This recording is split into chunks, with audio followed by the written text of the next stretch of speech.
Hi there, and welcome back to another shop video. Today we're going to take a look at one of my grade 6 projects. I call this project the Scroll Saw Shelf. Here are a few examples of what the shelf could look like. You can see that the size and shape of the shelf is the same for each one. However, the design of the back pieces is different. The students design this and then make the cutouts using the scroll saw. What I like about this project is that there is a very specific set of instructions to put it together properly, but it also gives students a chance to be creative and design the back of their shelf how they would like to. We're going to start by making the side pieces, and that's going to require 2 pieces of 1x4, 30 centimeters long each. We are going to measure them each in half.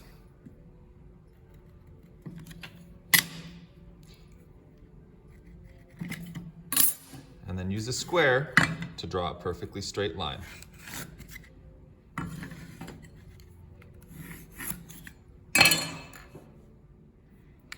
The next piece we need to measure is this angle cut right here, where we're cutting a little bit off the corner. And this is how that works.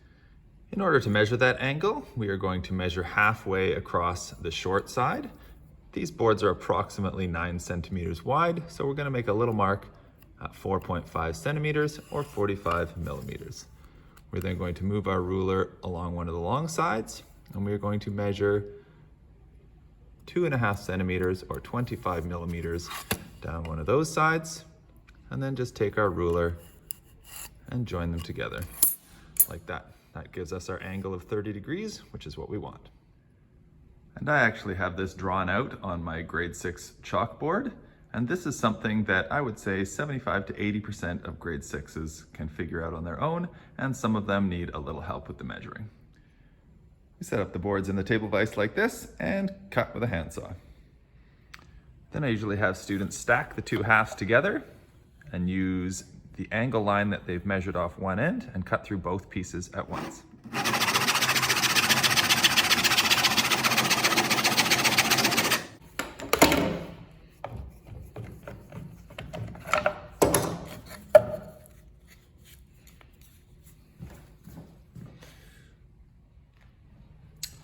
Then, after a safety lesson and some important practice on the disc sander and the belt sander, the students come over and they use the disc sander to sand the angle with my 30-degree fence, like this, and then they use the belt sander set at 90 degrees to sand this end and this end.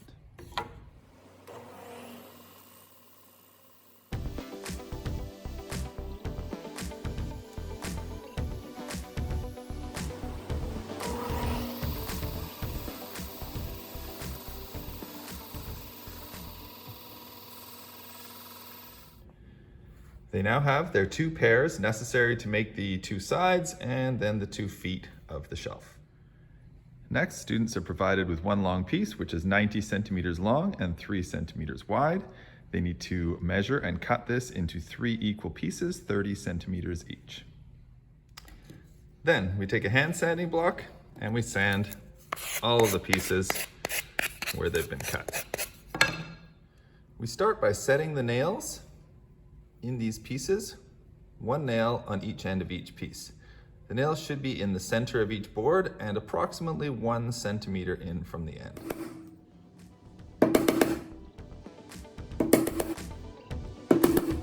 We want the nails in far enough so that they hold themselves up. Next comes time to assemble. We take one of our end pieces, place it upside down in the vise, get some glue, and then 1 piece at a time we nail in place.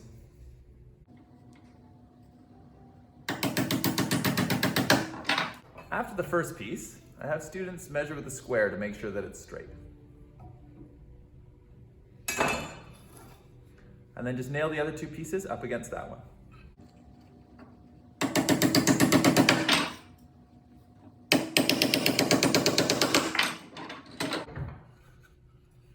And then we flip it around and do the other side. Now our main frame is assembled and we put that aside to dry. Next comes the fun part. Students are given a sheet where they can design the back of their shelf how they would like. They've all had practice using the scroll saw and the cordless drills, and so they're somewhat aware of their own skills on those tools and how complicated they are able to make their back design. Here are some examples. Their job is to indicate how many pieces of wood they're going to be using and which types of wood. So they've indicated this piece is fir, 2 pieces of pine, walnut here, and oak at the top. This gives their back kind of some interest because they have a lot of different colors and a lot of different grains of wood. So there's an example there with the inside cut out with some letters. Here's a student that has decided to just do some wavy lines and then some different sized holes using oak and maple. And here's a student who has decided to do an inside cutout of a snake design along with some holes and some other various scroll saw cutouts there, again indicating the type of wood they're going to use. Once they have chosen the different types of wood that they want, they go and cut them at 30 centimeters long. That's the same length as the base. And depending on their design idea, they're going to have somewhere between 4 and 6 pieces, depending on which wood they choose. I've chosen 2 of the pieces of wider pine here, so I can show you how to do one of those inside cutouts. To do one of the inside cutouts, we stack the 2 pieces together. I have students mark a small rectangle that covers approximately 2 centimeters off each edge, and then about a half a centimeter from the bottom and the top. This gives them a rectangle that they can work with. Otherwise, sometimes they go a little too far and they end up cutting the piece in half. But if they draw this little rectangle here, and then they know that everything that they're going to cut out needs to fit within that rectangle so that these pieces don't break. I'm just going to do a simple design. I'm going to do a heart, like that, and have that be the O in the middle of the word mom. A lot of these kids like making these and then giving them to their parents. Like that.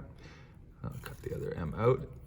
And the interesting thing that you're telling the students is that it is the negative space. It's the piece that they're cutting out, that empty space, that is going to be the design that they see. And then we go and cut this out on the scroll saw, which is one of the reasons I call it the scroll saw shelf. The students have to show me something that they can do on the scroll saw. It doesn't need to be this complex, but the goal is that they show me something.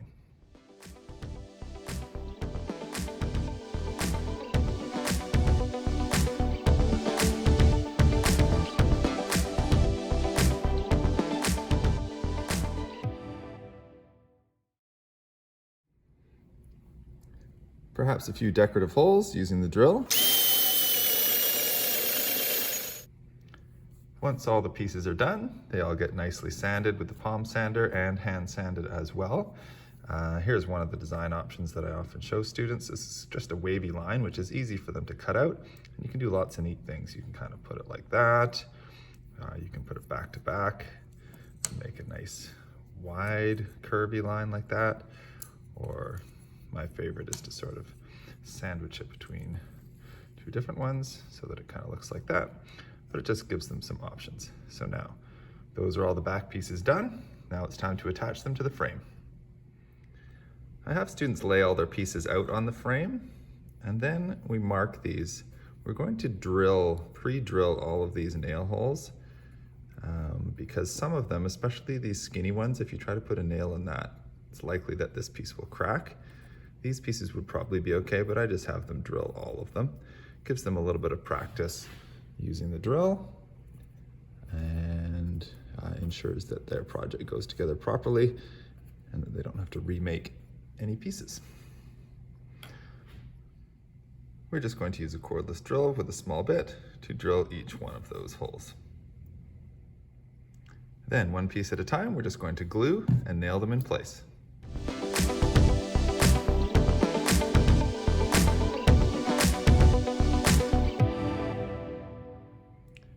The back of the shelf is now attached. Now it's time to just sand the sides down, because sometimes these are sticking out depending on how well students did at measuring and cutting. And then we're going to attach the sides. And just in case you don't have a nice big fancy shop like this one with all these wonderful tools, this project could easily be done with just hand tools. And you could just make the back out of some solid pieces like that. And then kids could decorate it or paint it or whatever they like. And then you could just attach it like that and have the shelf look like this. The only real reason we're using the power tools is just to give the kids some exposure to safety and how to use them, and to give them a little more options for creativity. But it could easily be done without hand tools, just cutting everything by hand and then a little more sanding by hand. Okay, attaching the side panels. To attach the side panels, what we want is we want the shelf to be tilted back at that same 30-degree angle that we cut right here. So if you just put it on the table, tilt it back like that, and just make a light line on each side. Just tilt that back to match that angle. Make a light line on each side. Then that tells you where to attach the piece and where to put the glue. So if we put a little bit of glue underneath the line, we take our piece, we line it up against that line like that, and then we're going to take a clamp and clamp that down. I'm just going to hold it with a spring clamp for now.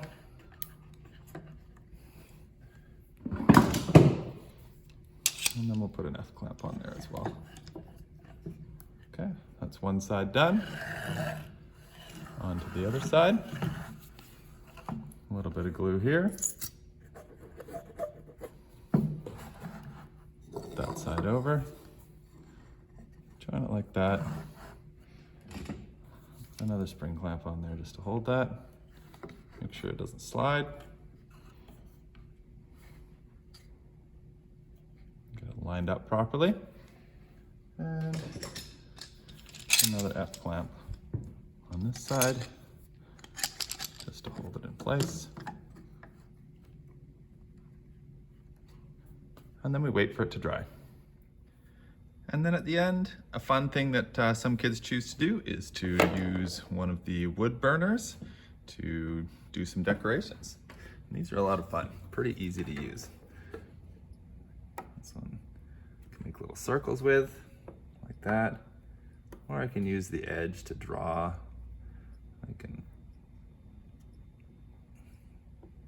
write something if I want to, a message, like that. Or I could just put some extra designs. There's my little circle there. I could put a little circle on each side of that one. Whatever they like. Have fun with it. And we're essentially done. And there we go, the grade 6 shelf project, all done, ready to take home. And here are some of the shelves in our school library with books on them.